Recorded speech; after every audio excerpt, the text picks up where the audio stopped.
इस तरह से दादी और मिठाई वाले की बातचीत होने लगी। दादी बोली 16 तो बहुत कम होती हैं, भला 25 तो दे देते। अब दादी मोल भाव करने लगी, बोली 16 तो बहुत कम है, 25 तो दे देते।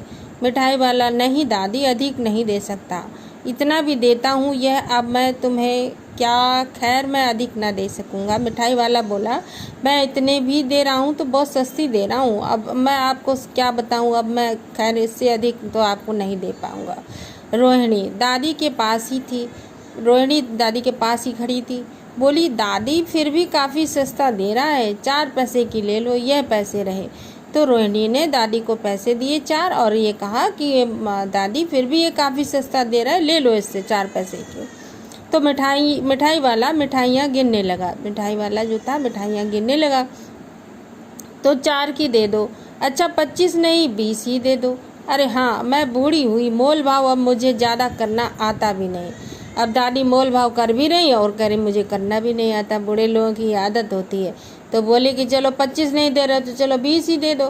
तो अब मुझसे तो ज़्यादा होता नहीं है सब काम। कहते हुए दादी के पोपले मुंह से जरा सी मुस्कुराहट फूट निकली। पोपला मतलब जिसके मुंह में दांत नहीं होते ना, वो पोपला मुंह कहा जाता है।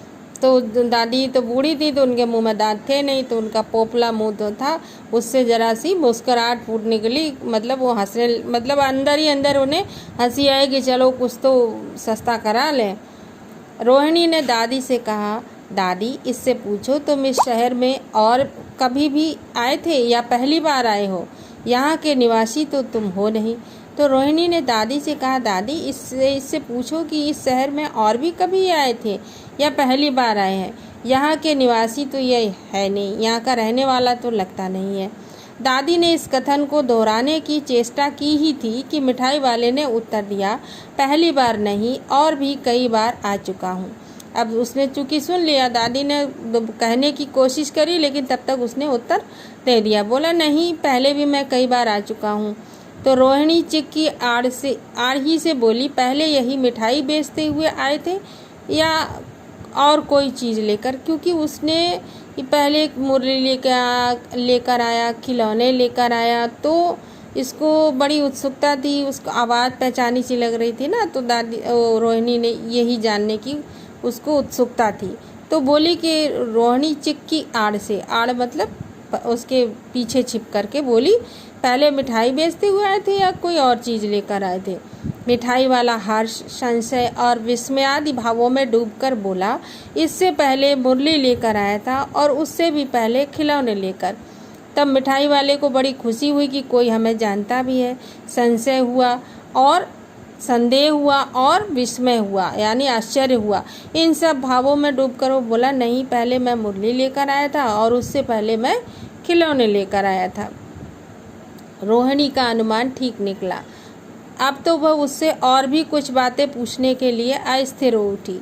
वो बोली इन व्यवसायों में भला तुम्हें क्या मिलता होगा, क्योंकि वो बहुत सस्ती बेचता था ना, तो इसलिए वो रोहिणी का जो अनुमान था कि ये पहले भी आया है तो वो उसका सही निकला, मिठाई वाले ने बता दिया।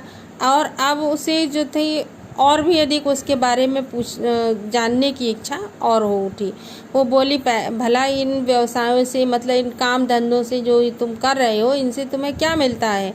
वो बोला मिलता क्या है, यही खाने भर को मिल जाता है। तो बोला मिलता क्या है, खाने भर को मिल जाता है, कभी नहीं भी मिलता है, पर हाँ संतोष, धीरज और कभी कभी असीम सुख जरूर मिलता है, और यही मैं चाहता भी हूँ।